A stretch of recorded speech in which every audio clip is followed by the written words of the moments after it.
그녀가 어찌나 우는지 나는 오줌이 마려워졌다. 미안한데요, 아줌마. 나 오줌 마려워 죽겠어요. 오줌을 두고 나서 나는 그녀에게 말했다. 아줌마, 엄마 얘기는 이제 안 할게요. 대신 개 한 마리 키워도 돼요? 뭐야? 너 지금 뭐라고 그랬니? 이 집 구석에 개 키울 데가 어디 있다고. 먹이긴 또 뭘 먹이고. 누가 개새끼를 위해 돈이라도 붙여준다던? 하지만 막상 내가 칼페르트 거리에 개 파는 가게에서 잿빛 털이 곱슬거리는 푸들 한 마리를 훔쳐왔을 때 그녀는 아무 말도 하지 않았다. 나는 개 가게에 들어가서 푸들을 한번 만져봐도 되느냐고 물었다. 내가 천진한 표정으로 여주인을 바라보자 그녀는 내게 개를 넘겨주었다. 나는 개를 받아서 쓰다듬다가 냅다 도망쳐버렸다. 이 세상에서 내가 가장 자신있게 할 수 있는 유일한 일이 뛰어 달아나는 것이다. 그걸 못하면 살아가는 데 지장이 많으니까. 그 개 때문에 한 가지 불상사가 일어났다. 나는 그 개를 끔찍이도 사랑하게 되었다. 다른 아이들도 마찬가지였다. 한데 바나니아만은 예외였다. 도통 관심이 없었다. 그 애는 아무 이유 없이도 늘 행복한 아이였다.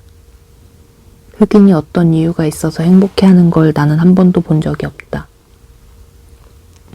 나는 항상 개를 품에 안고 다녔는데 그때껏 이름을 지어주지 못하고 있었다. 타잔이나 조로 같은 게 생각나기도 했지만 어딘가에 아무도 갖지 않았던 좋은 이름이 기다리고 있을 것만 같았다. 결국 나는 슈페르라는 이름을 선택했는데 언제든지 더 좋은 이름이 떠오르면 바꿔줄 생각이었다. 나는 나의 내부에 넘칠 듯 쌓여가고 있던 그 무언가를 슈페르에게 쏟아부었다. 그 녀석이 없었더라면 나는 무슨 짓을 저질렀을지 모른다. 그때는 정말 위기 상황이었다. 녀석이 없었다면 나는 어쩌면 콩밥 먹는 신세가 되었을지도 모른다. 녀석을 산책시킬 때면 내가 뭐라도 된 기분이었다. 왜냐하면 녀석에게는 내가 세상의 전부였으니까. 나는 녀석을 너무 사랑한 나머지 남에게 줘버리기까지 했다. 그때 내 나이 벌써 9살쯤이었는데 그 나이면 행복한 사람을 제외하고는 대체로 사색이라는 것을 하게 되는 법이다. 뭐 누구를 모욕하려는 의도에서 하는 말은 아니지만 로자 아줌마의 집은 아무리 익숙해진다고 해도 역시 우울한 곳이었다. 그래서 슈페르가 감정적으로 내게 점점 더 큰 비중을 차지하게 되자 나는 녀석에게 멋진 삶을 선물해주고 싶어졌다. 가능하다면 나 자신이 살고 싶었던 그런 삶을. 내가 강조하고 싶은 것은 녀석이 보통 개가 아니라 푸들이었다는 점이다. 하루는 어떤 부인이 슈페르를 보더니 아이고 그 개 참 예쁘기도 해라 라며 개가 내 것인지 그리고 자기에게 팔 의향이 없는지 물었다. 내 옷차림이 꾀죄죄하고 생김새도 프랑스 사람 같지 않으니까 그녀는 녀석이 특별한 종자인 줄 알았던 모양이다. 나는 500프랑을 받고 슈페르를 그녀에게 넘겼는데 그것은 정말 잘 받은 가격이었다. 처음에는 그 마음씨 좋아 보이는 부인이 정말 돈 많은 집 부인인지 확인해 보려고 500프랑을 불렀다. 내 예감은 맞아 떨어졌다. 그녀에겐 운전기사가 딸린 차까지 있었다. 그녀는 내 부모가 나타나 소란이라도 피울까봐 그러는지 슈페르를 얼른 차에 태우고 가버렸다. 내가 이 말을 하면 안 믿을지도 모르겠지만 나는 그 500프랑을 접어서 하수구에 쳐넣어 버렸다. 그러고는 길바닥에 주저앉아서 두 주먹으로 눈물을 닦으며 송아지처럼 울었다. 하지만 마음만은 행복했다. 로자 아줌마 집은 결코 안전한 곳이 아니었다. 돈 한 푼 없는 늙고 병든 아줌마와 함께 사는 우리는 언제 빈민구제소로 끌려가게 될지 모르는 처지였다. 그러니 개에게도 안전하지 못했다.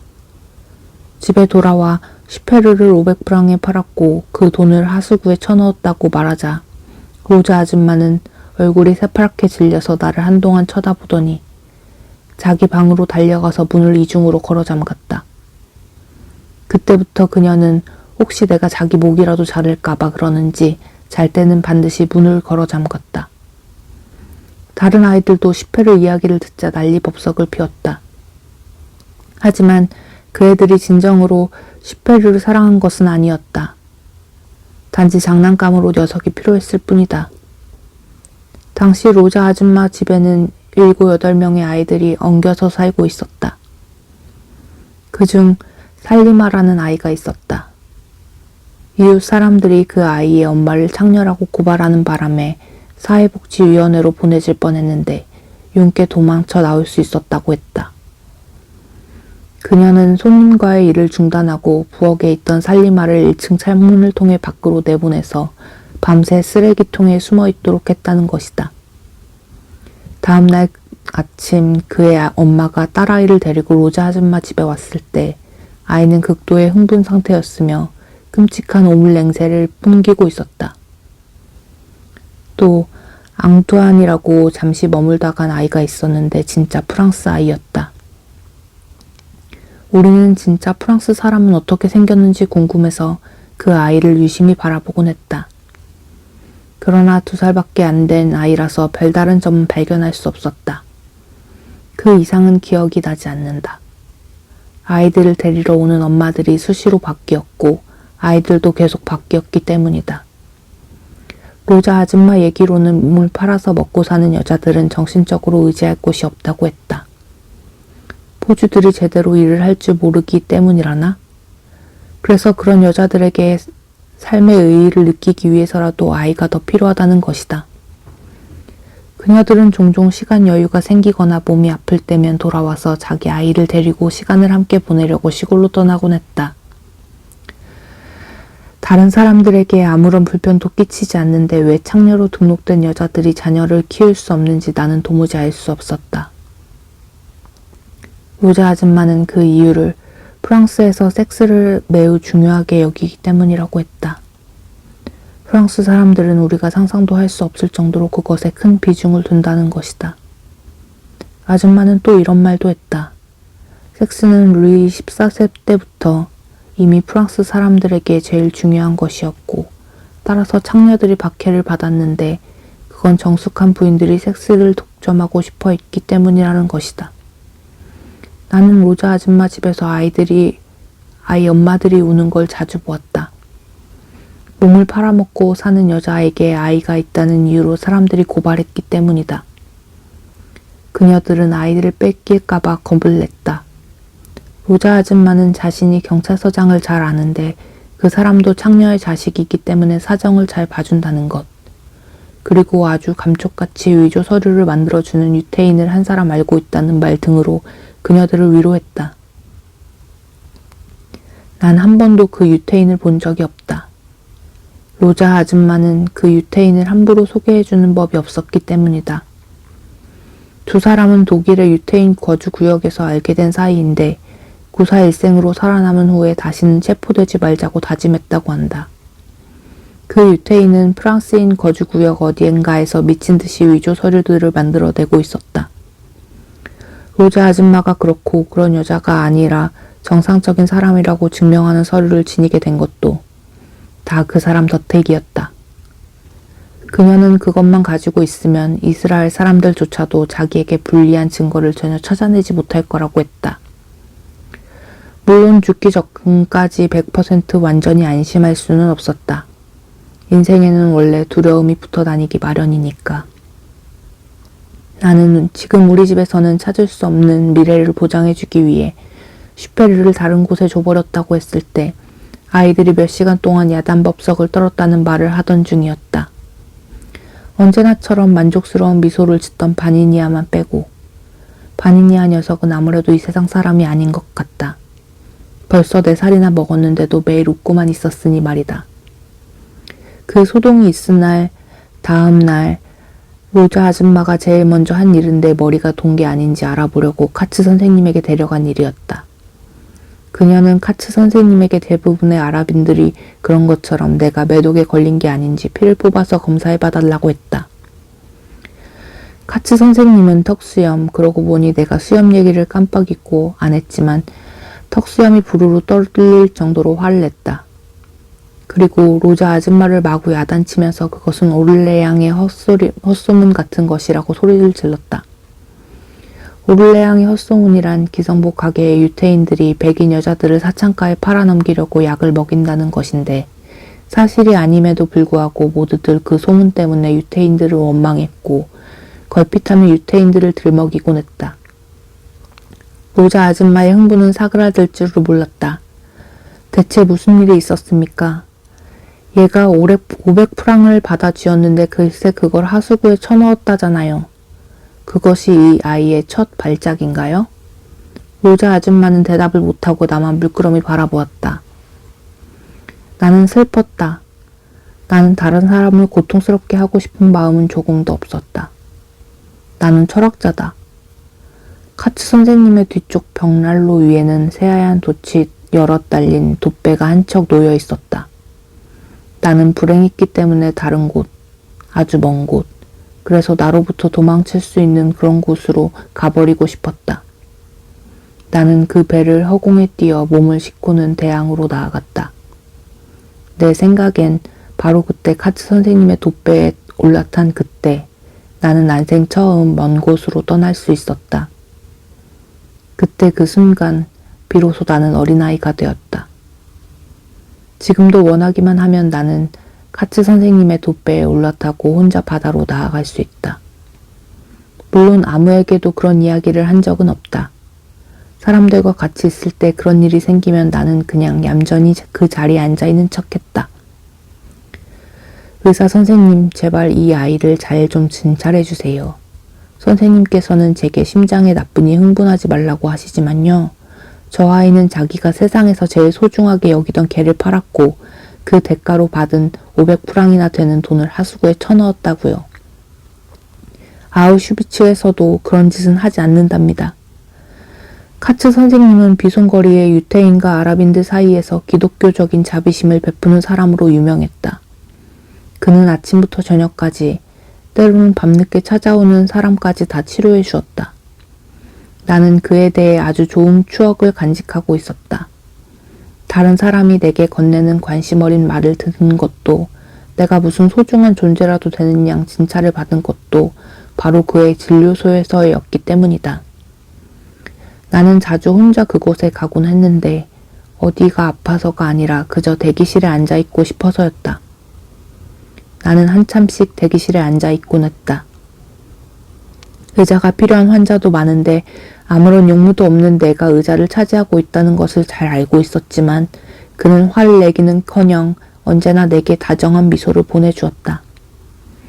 나는 그를 바라보면서 만약 내게도 아버지가 있을 수 있다면 카츠 선생님 같은 사람을 아버지로 택하고 싶다는 생각을 했다. 이 아이는 그 개를 무척이나 사랑했다고요. 잘 때도 품고 잘 정도였어요. 그런데 그게 무슨 짓이에요? 개는 팔아버리고 판 돈은 버려버렸으니 얘는 다른 아이들과 달라요, 선생님. 이 아이의 피 속에 무슨 광기 같은 게 흐르는 게 아닐까요? 안심하세요, 로자 부인. 아무 일도 일어나지 않을 겁니다. 절대로요. 순간 나는 울기 시작했다. 나 역시 아무 일도 없으리라는 것을 잘 알고 있었지만 공공연하게 그런 말을 듣기는 처음이었다. 울 것 없다, 모하메드. 하지만 그래서 마음이 편해질 것 같으면 맘껏 울어도 좋아. 이 아이가 원래 잘 웁니까? 전혀요. 얘는 절대로 울지 않는 아이예요. 하지만 날 얼마나 애먹이는지 몰라요. 내 속 썩이는 건 하나님이나 아시지요. 그렇다면 벌써 좋아지고 있군요. 아이가 울고 있잖아요. 정상적인 아이가 되어가고 있는 겁니다. 아이를 데려오길 잘하셨어요, 로자 부인. 부인을 위해서 신경안정제를 처방해드리죠. 별건 아니지만 부인의 불안증을 없애줄 겁니다. 아이들을 돌보자면 걱정거리가 끊일 날이 없답니다, 의사 선생님. 안 그러면 아이들이 당장에 불량배가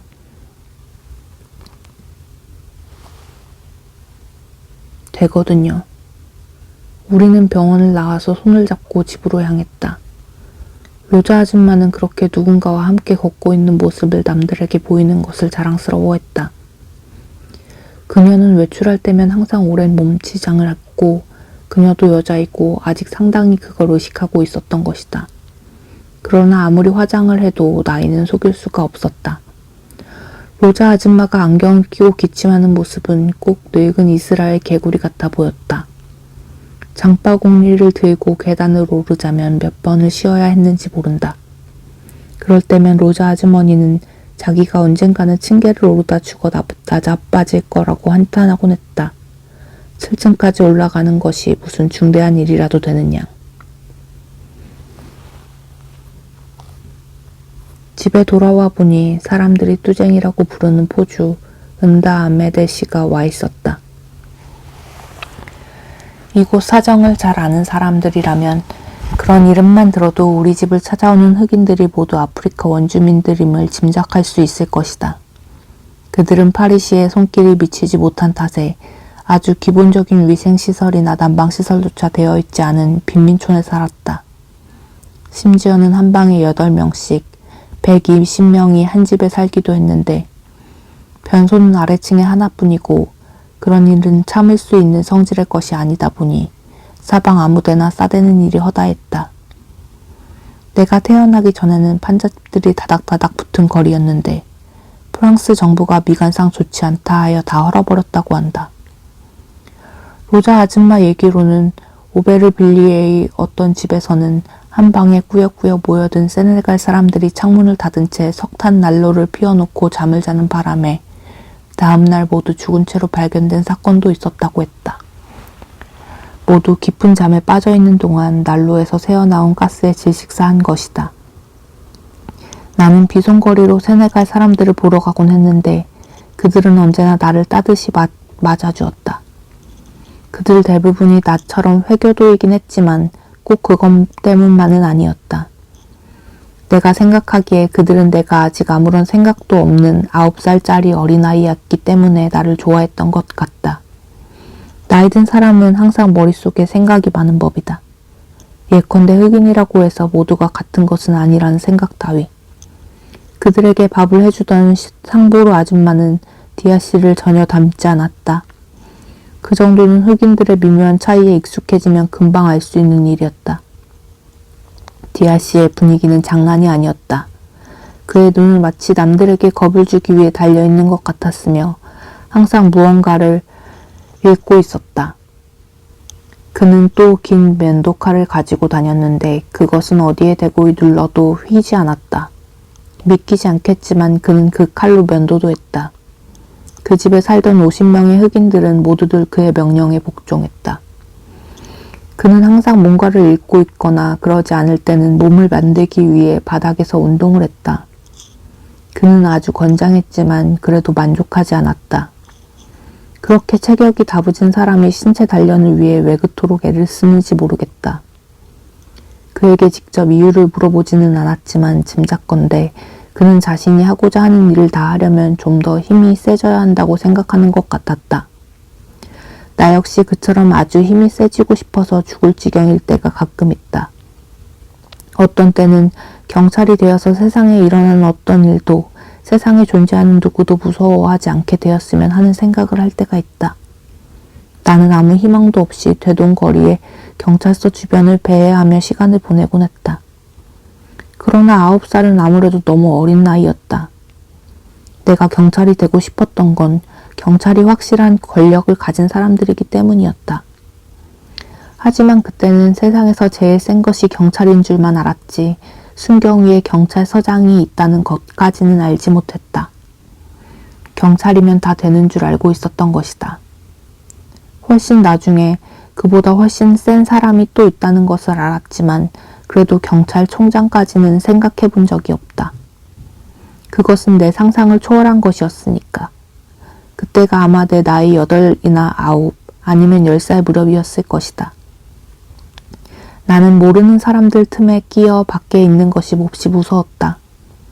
그리고 로자 아줌마가 7층 계단을 오르내리는 것을 힘들어하면 할수록 아줌마가 헉헉대며 올라와 의자에 푹 주저앉아 숨 고르는 시간이 길어지면 길어질수록 나 자신이 점점 더 어리게 느껴졌고 더 겁이 났다. 내 골치를 썩인 또 한 가지는 나의 출생 연월일에 관한 것이었다. 특히 나이에 비해 너무 어려 보인다는 이유로 학교에서 받아주지 않았을 때는 무척이나 괴로웠다. 하지만 진짜 문제는 그게 아니었다. 나의 합법적인 출생을 증명해주는 서류 자체가 가짜였으니까. 이미 말했듯이 로자 아줌마는 그런 가짜 증명서를 여러 가지고 있었다. 서로 경찰이 가택수색을 하러 들이닥친다 해도 그녀는 자신의 조상 대대로 절대 유태인이 아님을 증명할 수 있었다. 그녀는 독일 점령군에 배속된 프랑스 경찰에게 불시에 잡혀서 유태인을 감금해두는 경륜장에 끌려갔던 이래로 철저한 자기 방어 태세를 갖춰놓고 있었다. 그때 그녀는 독일 유태인 수용소까지 갔었는데 거기는 유태인을 불태워 죽이는 곳이었다. 아줌마는 늘 겁에 질려 있었다. 다른 사람들보다 훨씬 더 겁을 내고 있었다. 어느 날 밤엔가 나는 로자 아줌마의 비명소리에 잠을 깼다. 어둠 속에서 그녀가 벌떡 일어났다. 그 집에는 방이 2개 있었는데 아줌마가 그중 한 칸을 썼지만 아이들이 너무 많아서 복잡거릴 때엔 나와 모세가 그녀와 함께 자곤 했다. 그런데 그날 모세는 우리와 함께 있지 않았다. 아이가 없는 유태인 가정에서 모세를 양제로 맞이려 하고 있었는데 아이를 좀 더 살펴보며 친해질 기회를 갖기 위해 집으로 데려갔던 것이다. 그 사람들 비위를 맞추려고 어찌나 노력했던지 모세는 집에 돌아올 때는 녹초가 되어 있었다. 그 사람들은 티엔의 거리에서 유태인 식료품 가게를 운영하고 있었다. 로자 아줌마가 비명을 지르는 통에 나는 잠에서 깼다. 로자 아줌마는 불을 켰고 나는 한쪽 눈을 떴다. 아줌마의 머리는 흔들흔들거렸고 그의 2눈은 헛개비를 보고 있는 것 같았다. 그녀는 침대에서 빠져나오더니 가운을 걸치고 옷장 아래 숨겨둔 열쇠를 꺼냈다. 허리를 구부리자 엉덩이가 평소보다 훨씬 더 커 보였다. 로자 아줌마는 층계로 내려가더니 아래층으로 내려가기 시작했다. 그녀가 어찌나 겁을 내고 있었던지 난 무서워서 도저히 혼자 있을 수가 없어 그녀의 뒤를 따라갔다. 층계는 불이 켜져 밝은 곳도 있었고 꺼져서 어두운 곳도 있었다. 아파트 주인이 전기세를 아끼느라 아파트의 층계에 자동 타이머를 조작하여 켜져 있는 시간을 아주 짧게 해놓았던 것이다. 집주인은 그 정도로 치사한 사람이었다. 불이 꺼지는 순간 바보같이 내가 다시 불을 켰더니 아래층을 내려가고 있던 로자 아줌마가 꽥 소리를 질렀다. 누군가 다른 사람이 있다고 생각했던 모양이다. 그녀는 위층을 쳐다보고 나서 아래층을 살피더니 다시 내려가기 시작했고 나도 따라 내려갔다. 나는 더 이상 자동 타이머에 손을 대지 않았다. 거기에 손을 댔다가 우리 둘 다 너무 놀랐기 때문이다. 난 도대체 무슨 일이 벌어지고 있는지 평소보다도 더 알 수가 없었고 그래서 더욱 겁이 났다. 다리가 후들후들 떨렸다. 마치 사방이 적으로 둘러싸인 최악의 상태에서 최후의 묘안을 내어 층계를 내려가고 있는 것 같은 유태인 여자를 바라보는 일은 정말로 끔찍했다. 이윽고 그녀는 1층에 도달했다. 하지만 거리로 나가는 것이 아니라 왼쪽으로 돌더니 지하로 통하는 계단으로 들어서는 것이었다. 지하실은 불빛은커녕 낮에도 캄캄한 곳이었다. 게다가 로자 아줌마는 우리에게 거기에 어린아이들을 목졸라 죽이는 괴물이 있으니 절대로 가지 말라고 했었다. 그녀가 그 계단으로 들어서는 순간 나는 이젠 정말 끝장이다. 로자 아줌마가 완전히 돌아버린 게 분명하다고 생각했다. 빨리 카츠 선생님을 깨우러 달려가고 싶었다. 그러나 어찌나 겁이 났던지 그 자리에서 꼼짝도 할 수 없었다. 꼼짝이라도 했다간 내가 태어날 때부터 숨어있던 괴물들이 일제히 사방에서 튀어나와 아우성치며 달려들 것만 같았다. 그때 어디선가 불빛이 새어나왔다. 그것은 지하실에서 나온 불빛이었다. 나는 약간 안심이 되었다. 괴물들은 불빛이 있을 때는 거의 활동을 하지 않고 어두운 곳에서만 활기를 치니까. 나는 계단 끝까지 내려가 복도를 따라갔다.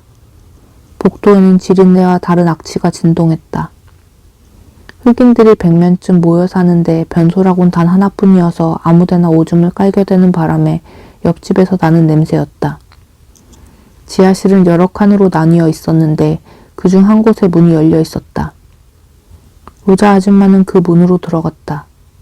불빛은 그곳에서 새어나오고 있었다. 나는 조심스레 안을 들여다보았다.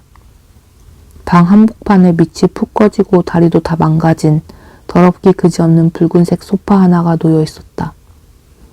아줌마는 거기에 앉았다. 사방 벽은 이빨처럼 돌들이 삐죽삐죽 튀어나와 있어서 마치 허리가 끊어질 듯 깔깔거리며 웃고 있는 것처럼 보였다. 서랍장 위에는 가지가 여러 개 달린 유태식 촛대가 놓여 있었는데 그중 하나에 촛불이 켜져 있었다. 가장 놀라운 것은 침대였다. 당장 버려도 아깝지 않을 정도로 낡아빠진 고물 침대에 매트리스와 이불, 베개까지 갖추어져 있었다. 또 감자자루가 몇 개 있었고 버너 하나, 양철통들, 그리고 정어리 깡통이 잔뜩 든 상자가 있었다. 나는 너무 놀라서 이제 겁도 나지 않았다. 다만 아랫도리를 벗고 있었기 때문에 추워지기 시작했다. 로자 아줌마는 그 낡은 소파에 한참을 앉아있더니 흡족한 미소를 지었다. 교활한, 심지어는 정복자 같은 미소였다. 마치 아주 치밀하면서도 대단히 힘든 일을 해낸 사람 같았다. 잠시 후 자리에서 일어난 그녀는 한쪽 구석에 있는 빗자루를 들고 바닥을 쓸기 시작했다. 그것은 할 짓이 못되었다. 먼지가 자욱하게 일었고 그녀의 천식에 먼지처럼 나쁜 건 없었으니까. 금세 호흡곤란을 일으켰는지 그녀의 목에서 쌕쌕거리는 소리가 났다. 그래도 그녀는 계속해서 비질을 했다. 말릴 사람은 나뿐이었다. 세상 사람들은 아무도 그녀에게 관심을 가져주지 않았으니까. 물론 나를 돌봐주는 대가로 누군가가 돈을 지불하고 있긴 했지만 로자 아줌마와 나 사이에는 공통점이 있었다. 우리 둘 다 아무도 없다는, 아무튼 천식의 먼지만큼 해로운 것은 없었다. 한참 후 그녀는 빗자루를 놓고 입으로 바람을 불어 촛불을 끄렸다. 그러나 그 뚱뚱한 몸에는 촛불 하나 끌 힘조차 남아있지 않았다. 결국 그녀는 손가락에 침을 붙여서 촛불을 껐다. 나는 재빨리 그곳을 빠져나왔다. 할 일을 마쳤으니 이제 그녀가 다시 위로 올라갈 것이 뻔했기 때문이다. 뭐가 뭔지 알 수가 없었다. 이해할 수 없는 일이 한 가지 더 들었다는 사실 외에는. 로자 아줌마는 왜 한밤중에 지하실까지 기어내려가 먼지를 풀썩이며 비질을 하고 교활한 표정으로 그곳에 앉아 있어야 했을까? 다시 7층으로 돌아왔을 때 그녀는 더 이상 겁을 내고 있지 않았다. 나도 마찬가지였다. 그런 기분은 쉽게 전염되기 때문이다.